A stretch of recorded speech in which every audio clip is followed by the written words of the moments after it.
It is fight night in Corpus Christi, Texas, a 4-day gig, day of travel on each side. Yesterday was rehearsal, and today is the big show. So we have the Shark camera, that's what they've called this thing. It's an A7S III on a DJI RS3 Pro.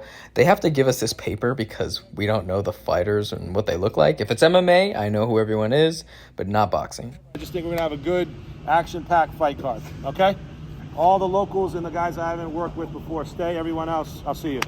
They use our camera for the fighter arrivals when they're coming through the hallway and going into their locker room, and then anything they do in their locker room, getting their hands wrapped, stretching, hitting pads, all of that. But they also use us for the main event, co-main event, fighter walkouts. So we are rehearsing what that would be, and this one's a little different. So there's two cameramen here. You can see the guy who's shoulder cam.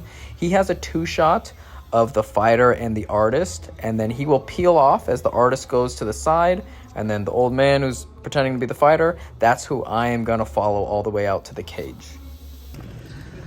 We are getting ready, and I was wondering why this ground has so much condensation on it.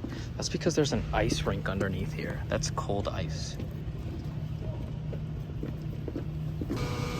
The prelim fighters are starting to show up, so that's not important to us, but as soon as the main event fighters, co-main event fighters show up, that's where we're gonna walk them down the aisle into their locker rooms. 2 fights dropped out, so we have 8 tonight. Now, when we're not getting anybody in the locker rooms, we go back out to the ring and we try to get either crowd reactions, people holding flags of the fighters they're supporting, attractive people, anything like that, the truck is always recording what our camera is looking at. And sometimes they'll just pick something that we looked at earlier in the night to show later in the night. We just did the first fighter arrival and I had to walk all the way down this backwards. That was just for a prelim fighter. But the next fighter is gonna be the co-main, and I'm going backwards and JD's holding my back, like my traps area, and he's kind of directing me which direction to go. So fully trusting in him. I don't know where I'm going. All right, never mind. As soon as I walked down there, they said, come here and get the mom of the fighter celebrating. So that's what I'm doing. All right, JD's switching. He's gonna get the next fighter arrival. So we're putting the rig on him. That means I get the fanny pack. Brandon, thanks again, the one who gave me this. So we got an extra gimbal handle, we have a V-mount battery, and we have all the Sony batteries in here. So JD's setting up his framing. This is a rehearsal shot. I'm pretending to be the fighter. We're getting like a medium bust shot. And then we'll go through there.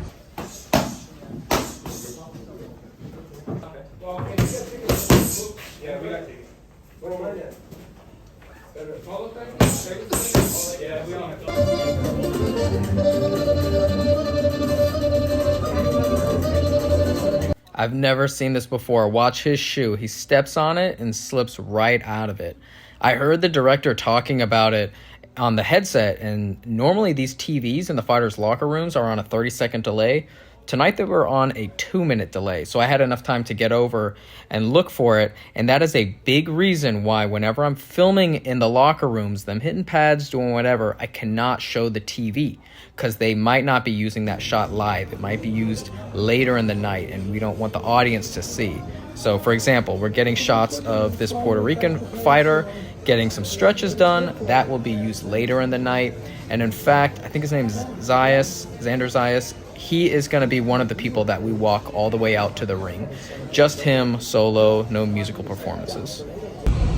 So we just got word that blue fighter is going to arrive, so I'm going to go to my white balance presets, and I know that blue is 2, so boom, we're good. And still IPF. And still, papá. And still. Mira qué bonito mi niño.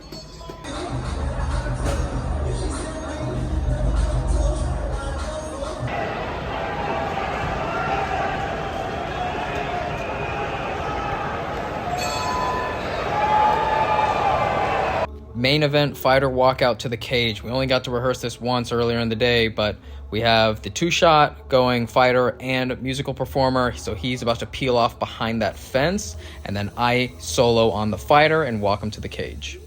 So you really want the crowd to get animated. That's the only way they're gonna come to your shot. So I basically talked to one person over there and then got the whole crowd activated. And of course, they went to that shot for the live.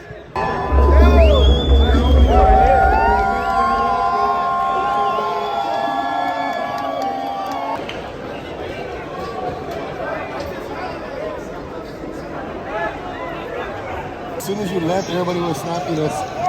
Thank you, sir. There we go. That's my agent over here.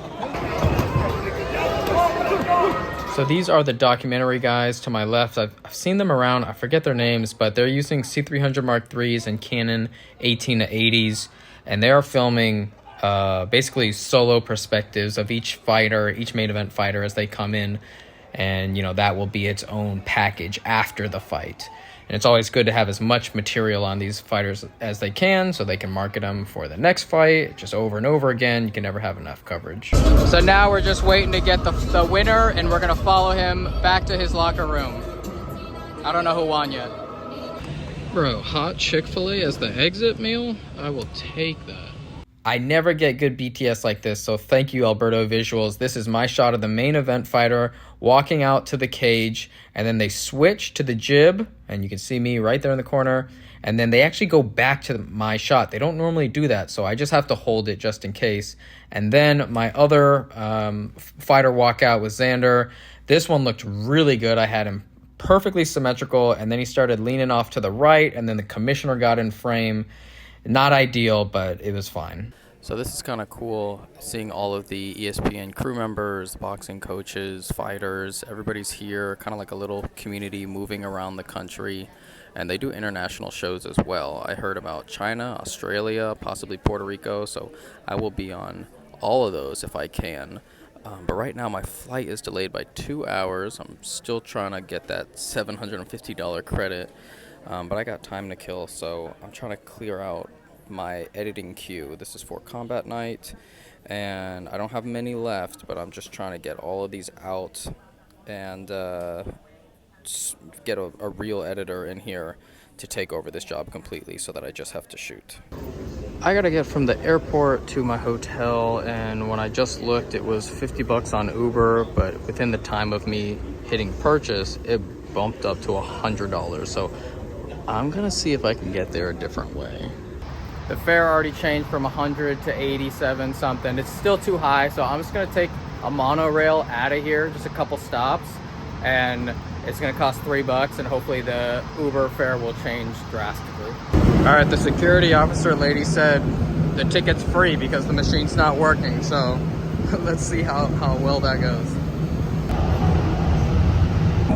All right, it changed to $29. That's way better. And I forgot, I can already start using the Amex Platinum Uber credit, which is $15 a month, so it'll be even cheaper. I am so exhausted from traveling, but we got a gas station burrito. Supposedly it's the best around, and today, Sunday, is the Dallas Filmmaker Meetup, and I've gotten a huge response, so I can't wait to see all you guys there. I asked for garlic sauce with my burrito, and he looked at me like I was crazy, but we have that with our Puerto Rican and Cuban food in Florida. I guess not a part of Mexican food.